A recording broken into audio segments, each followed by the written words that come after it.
قرآن رو با صدای زیبا بخونید. اگر دارید این نعمت رو. وجود و مبارک سید و ساجدین در مدینه شروع می‌کردن به خوندن قرآن. این سقاب‌ها که آببری می‌کردن کوچه های مدینه متوقف می‌شدن، در به منزل امام می‌ذاشتن مشک‌ها رو، می‌شستن به گوش دادن. بعد مردم جمع می‌شدن، ازدحام می‌شد، راه بسته می‌شد. بعد مثل که زبان همشون این بود که چه خوش از صوت قرآن ز تو دلربا شنیدن، به رخت نظاره کردن سخن خدا شنیدن. خب این صوت حسن، این نغمه زیبا یه فضل الهی است اگر خداوند به کسی بدهد. خب از اون طرف خب میدونید این صدایی که مثل صدای امثال بنده‌ای باشه، خب این آقا رغبت ایجاد نمیکنه و حکایت میشه اون حکایت دفتر 5 مثنوی.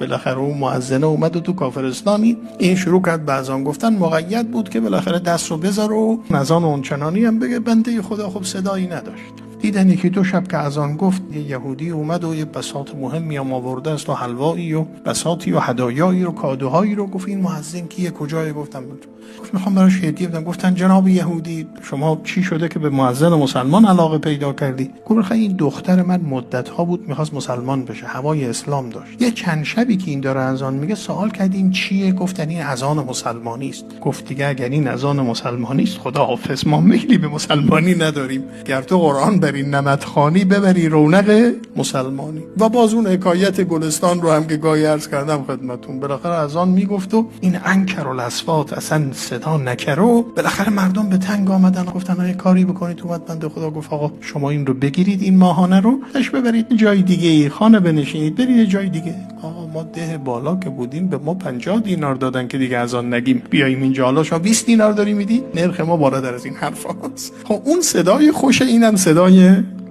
ناخوش است.